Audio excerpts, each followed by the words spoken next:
Okay, assalamu alaikum everybody. It's good to see you all. Okay, so we're going to start inshallah with an opening dua.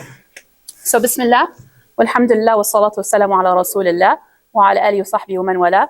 اللهم علمنا ما ينفعنا وانفعنا بما علمتنا إنك سميع مجيب الدعاء. اللهم إني أعوذ بك من علم لا ينفع ومن قلب لا يخشع ومن نفس لا تشبع ومن دعاء لا يسمع. ربنا لا تزغ قلوبنا بعد إذ هديتنا وهب لنا من لدنك رحمة إنك أنت الوهاب. رب اشرح لي صدري ويسر لي أمري واحلل عقدة من لساني يفقهوا قولي.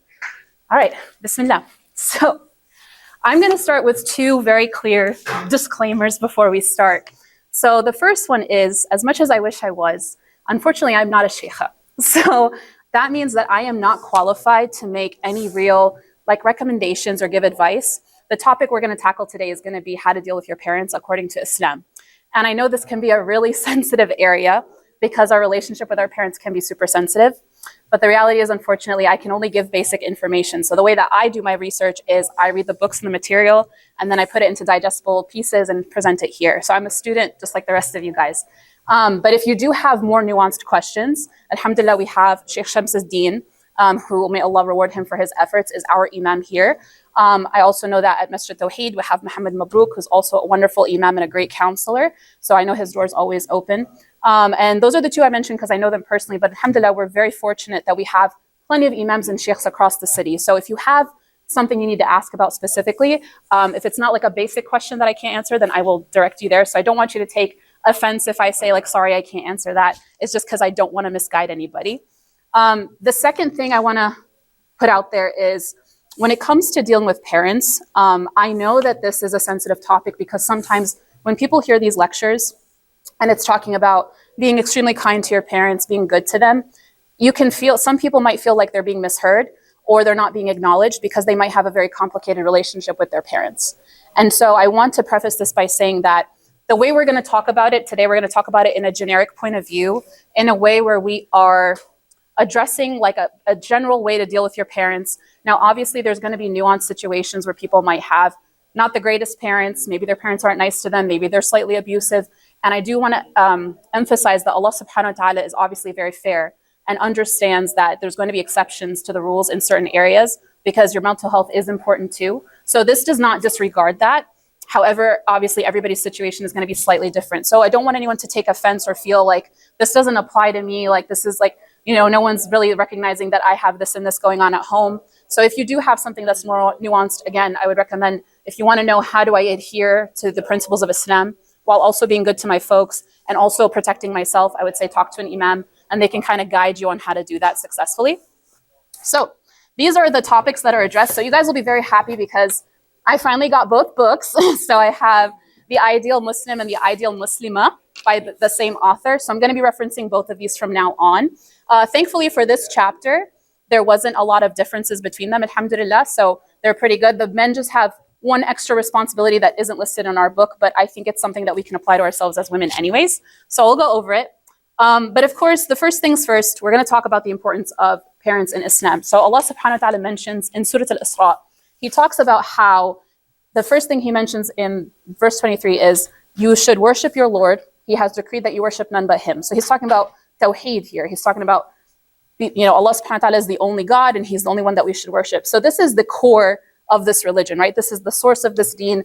We are founded in the idea that there is only one God and that He's the only one worthy of worship. And then right after that, He says, and honor your parents. وَبِالْوَالِدَيْنِ إِحْسَانًا. This is so crucial because the fact that Allah subhanahu wa ta'ala mentions taking care of your parents or being good to your parents right after worshiping Him, it just goes to show how important this is, right? And then He goes on to say, if one of them or both of them reach old age in your care, never say to them, uff. And I'm sure a lot of people already know what this is, but uff in the Arabic culture is a way of expressing frustration or annoyance. So it's like saying ugh or whatever or rolling your eyes, right? So He says, don't even say uff to them or yell at them, rather address them respectfully. And so it's really interesting to see this because when we think of frustrating situations, it's really easy when you're annoyed to say something like that, to be like, oh, or just roll your eyes or huff or whatever the case may be. Allah subhanahu wa ta'ala is saying even something that small is a big deal with Allah subhanahu wa ta'ala. So imagine now people that are super disrespectful to their parents, that are yelling at them, God forbid, cussing them out, slamming doors, whatever the case may be, right? So this is just Allah subhanahu wa ta'ala emphasizing how serious this is. And then he says, and be humble with them out of mercy and compassion, and pray and make this dua, which is a dua I'll put at the end of the slides that I think is important. And it's Rabbi irhamhuma kama rabbayani saghira, which is, my Lord, be merciful to them as they raised me when I was young. And so I want to stop here for a second because I want to just acknowledge something. So obviously we are all human. I know we have all adults in this room, but I don't think a single one of us could easily say, I got life figured out. I know what I'm doing, right? We're all a bunch of big kids that just happen to grow up, right?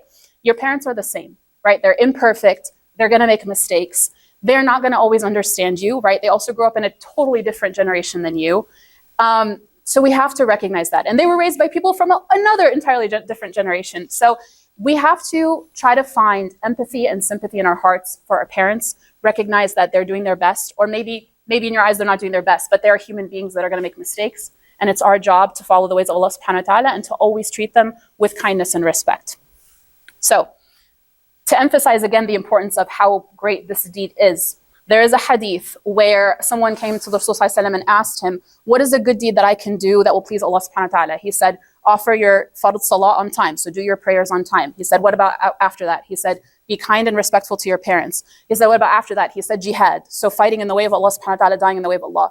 So for this to be mentioned between the two greatest deeds we have in Islam, again, showing you how big of a deal it is. And the beautiful thing about this is that, subhanAllah, Allah opens doors for us and creates a lot of opportunity for us to get great reward, to enter Jannah. Your parents are a given. They're right there. They're in your life, whether you like it or not, right? You have an opportunity to reap the biggest reward by just being kind to them. Nothing extra. You don't have to be a mega millionaire and buying them houses and all these things. If you can do it, awesome. But just being kind, giving them kind words, being gentle is as good as these two deeds. And there was even a time where the Prophet ﷺ was preparing for battle, and he's gathering people that could fight, be in the army for the Muslimin. And there was a guy who came and volunteered, and he said, I'm ready to fight. I'm ready to die in the sake of Allah. And he said, are your parents alive? And he said, yes. He goes, go take care of your parents. That's your jihad. So even at a time where we need bodies, we need soldiers, right? Even then, the Rasul ﷺ recognized that it's better for him to go and serve his parents. So again, this is just emphasizing how big of a reward this deed has. And then respect your parents even if they are not Muslim.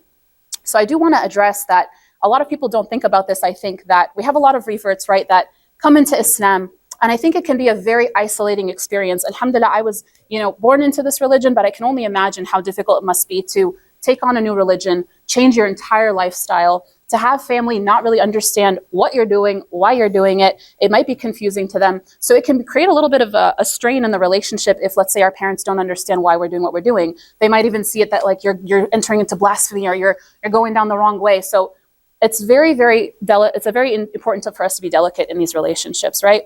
And so even when you're not Muslim, even when your parents are not Muslim, you still have to respect them. And one thing I want to maybe encourage you with is that your struggle, if you have it, with your parents as a revert, is that the Sahaba also went through this struggle. Because when the Rasul ﷺ came, Islam was new. And these people were converting, and a lot of them had parents that were adamantly against them converting to Islam and were very upset, and they had to navigate those relationships, right? So you are struggling the same struggle as the Sahaba if this is your struggle. So I want to reassure you that you're up there with the best of the best, right? And this is a test for you. And the harder your test is, the better your reward. But again, always maintain kindness and respect with your family, even if they are telling you that you're crazy, you're stupid, I don't know why you put that thing on, I don't know why you're doing this. Always respond with respect. And avoid disobeying your parents except for what is displeasing to Allah subhanahu wa ta'ala. So Allah subhanahu wa ta'ala, like I said, Allah subhanahu wa ta'ala is fair. Now, as a Muslim, yes, we have to be kind, we have to be respectful, but we don't have to be abused either. Allah subhanahu wa ta'ala didn't say be so self-sacrificial that you destroy yourself in order to please others. That's not how this works. You have to maintain a level of respect, but when things get too intense, you are allowed to disengage slightly. Now, you don't cut off your parents altogether. That's completely against the religion. Salat Rahim means you keep your connections with your family ties. But you can take a step back respectfully and say, I'm not going to engage in this conversation, or I'm not going to engage in this further, so that we don't hurt each other in the relationship. So when your parents are telling you, turn away from Islam or do something haram, you are allowed to say, no, I'm not going to do that. Respectfully, I'm not going to do that. So Allah subhanahu wa ta'ala does create those boundaries for us and recognizes that it's not an end-all be-all, you got to do whatever they say, blanket statements, figure it out. No, Allah subhanahu wa ta'ala has set those lines in place for us to be able to navigate successfully. I want to talk about the mom. So we were just talking in this class about sometimes how people like to categorize this religion as misogynistic. You will learn as we go through this, if you don't already have that in mind. This is the opposite. Islam emphasizes how important women are in so many different ways. Islam elevates the woman so much. And the first woman that it elevates is the mother. The mother is so important in this deen. And part of the reason why she's so important is because she does so much for her baby. Let's just start off with pregnancy, right? And I'm not married, I've never had children, but I can only imagine because I've seen people around me go through pregnancy. It is rough, right? These women are, their body is drained. They are losing from their health, from their vitamins, their hormones are out of whack, their bones, their muscles, sometimes even their brain. I don't know if you guys ever heard of pregnancy brain, but it's a real thing. Like, women will lose and like start to have dysfunctionality happening in their body just for this baby to grow. Right? And then after let's not even talk about childbirth. That's like a whole nother thing. It's painful. It's scary. There can be complications. After the woman gives birth, her body can be out of whack. She can be in a lot of pain. And now she's got this crying baby in her arms that she's got to take care of while she's trying to heal herself. But she loves this baby so much that she's going to do anything she can to make the baby happy. It doesn't matter what she's doing. She's losing sleep. She's not eating. She's doing whatever she can for this baby. Or she's eating too much so she can breastfeed and create milk for the baby. All this pain, all of this struggle, all of this heaviness that she has to carry with her for this child to be nourished and to grow. That in itself is a huge thing that we have to repay our parents for. We're never going to reach that, obviously, but you have to find a way to be grateful for these things. So even if you have a rocky relationship with your mom, remember what your mom did for you. And remember what your dad did for you. I mean, the reality is that when you're a baby, you're helpless. You can't help yourself. If somebody left you to your own devices as an infant, you're going to die. Somebody's got to take care of you. Somebody's got to change your diaper. Somebody's got to feed you. Somebody's got to put you to sleep. So the mom carries a lot of a high status. She's very, very much respected in this religion. And someone came to the Prophet ﷺ and asked him, who is more deserving of my good company? He said, your mom. He goes, okay, who after that? He goes, your mom. He said, and after that, your mom. He goes, and then who after that? He goes, then your dad. So your mom is mentioned 3 times. Ummak, thumma ummak, thumma ummak. Your mom is the most important person to you. And they talk about having Jannah under the mother's feet. That serving your mom, taking care of your mom, keeping your mom happy is the best thing you can do for yourself. Keeping your parents happy is a huge ordeal. Any dua your parents make for or against you, by the way, is accepted. So tread carefully with your folks. So inshallah, when you do something good for your parents, out of the kindness of your heart, you do it with good intentions, inshallah your mom will raise her hands and make dua for you and say, Allah, give my child Jannah, or put barakah in my child's life. That's a beautiful thing, right? So we really have to make sure that we are jumping on the opportunity to be there for our mothers, be there for our fathers. We're lucky if our parents are still alive right now and we still have that opportunity to reap those benefits. This is for the men, but I think that this can still be applied to the women as well. The author didn't mention it in his book, on our book, but it basically is saying that the Muslim son should treat his parents as friends well. So even after your parents pass away, you should still reach out to their close friends, connect with them, see them. There was a hadith where Abdullah ibn Umar radiallahu anhu, after Umar radiallahu anhu passed away, he was still keeping in touch with someone who was very close to Umar radiallahu anhu. And someone asked him, like, why are you doing that? He was like spending money on this man and he was taking care of him in his old age. And he said, I remember the Rasul said that you should be good to your parents as friends even after they pass. And then a couple of things that we can do for our parents after they've passed away. We can pray and ask for forgiveness for them, inshallah. And the 2 ways that anyone can continue to earn good deeds after they pass away is if someone is praying for them or if someone is doing sadaqah jariyah for them. So like putting any sort of sadaqah in their honor. You can fulfill your parents' promises. So if your parents made any kind of promise in this life, you would continue to follow through with that on their behalf. Respect their friends and keep contact with your relatives, because all of your relatives that you have are connected to you through your parents. So try your best. Obviously, like I said, there's exceptions to the rules. There's toxic people, there's toxic relationships. That is a thing. It's you maintain the connection and the respect to the degree that's acceptable where you will not be hurting yourself, right? But you just never cut them off fully. And so just little ways that we can show kindness and respect that's mentioned in the book. You know, when your parents enter the room, you kind of stand up for them out of a sign of respect. Kissing their hands is a very sweet way to show affection. When you talk to them softly, gentle, be sweet, show them love, smile at them. Try not to ever be rude or say anything harsh. Even if they get a little bit, difficult, try to make sure that you're maintaining composure and maintaining that maturity. If you have the money to spend on them, buy them nice things, do something nice for them for once in a while. And if you need to disagree with your parents on something, because naturally that's going to happen, just make sure that you do it with respect. And when we talk to them, if we want to convince them or want to talk to them, talk from a point of logic, talk from a point of wisdom. Make sure that you are speaking to them in a way that's soft. Obviously, we can't control how other people are going to respond, right? I can't control another person. If you've ever been in therapy, they'll always tell you, you cannot change a person. You can only control what you do. So Allah subhanahu wa ta'ala, of course, recognizes this. My parents might be, let's say someone here has abusive parents. I cannot do anything about what their behavior is, but I'm going to be asked about my behavior. And alhamdulillah, this is why we have a day of judgment. It's a scary thing sometimes, but really it's also a blessing to have a day of judgment because everybody will be asked about their own actions at that time. So if the parents were abusive, they're going to be asked about how they treated their kids. And Allah subhanahu wa ta'ala is going to ask me, how did you deal with your parents? Regardless of what they were doing, did you do what I asked you to do? And that's all we have to say that we did.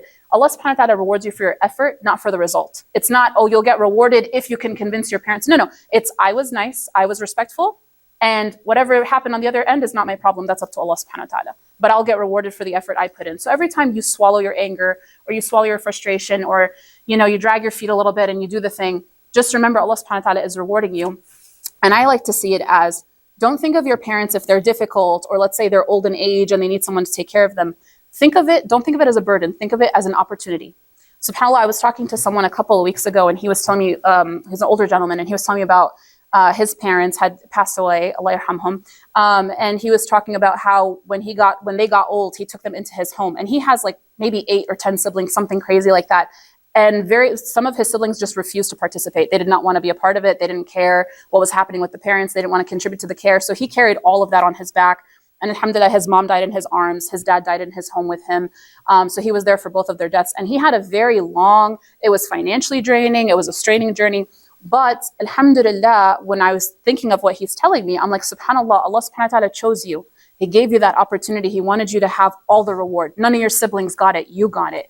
So it can be tough. The hardest tests are always the most rewarding. But when we think of it in that perspective, we should recognize that Allah subhanahu wa ta'ala is creating opportunity for us to be more successful. And of course, when it comes to old age, we were once helpless babies, right? And our parents are going to grow old. People say like senile. I like to think of it more as like childlike. Naturally, a person, as they grow older, they get more fussy, they get more irritable. Sometimes they're unreasonable. Sometimes they need physical help. Sometimes they're going back to diapers and they need someone to change them.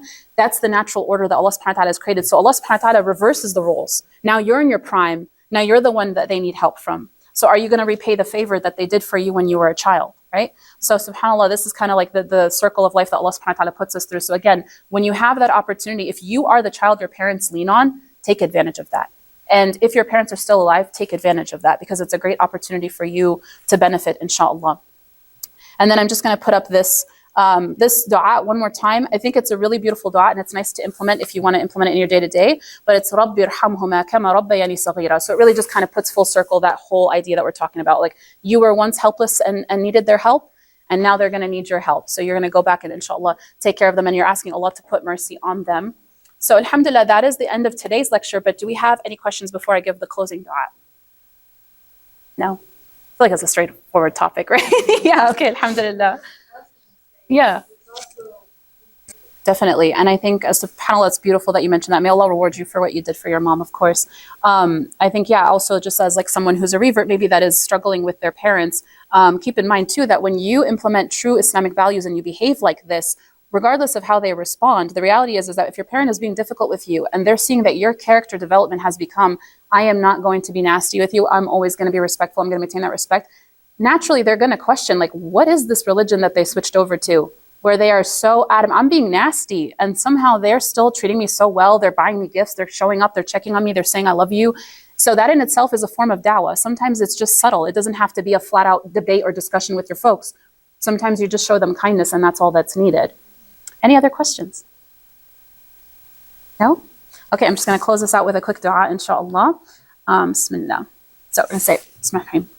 Ya Allah, please have mercy on our parents as they nurtured us when we were young. Please make us among those who honor them with both our words and our actions. Ya Rabbi, please grant us ease in obeying them and treating them in the way that pleases you, Ya Allah. And for those of us whose parents are not Muslim, Ya Rabbi, please soften their hearts and guide them and guide us to the straight path, Ya Rabb, and increase our love and affection for them. And for those of us that have a difficult relationship with our parents, Ya Rabbi, please grant us patience and strength to continue to treat them with the love and respect, and grant harmony between us and them, inshaAllah. Ya Allah, make us of the people of Jannah by your mercy, Ya Allah, and make us of those who are merciful to our parents. And Ya Allah, I ask that you please forgive me for my shortcomings and any errors I may have stated out of ignorance in my speech, Ya Rabbil Alameen. Bismillahirrahmanirrahim. Wal asr, innal insana lafi khusr, illa alladhina amanu wa amilu salihati wa tawasaw bil haqqi wa tawasaw bis sabr.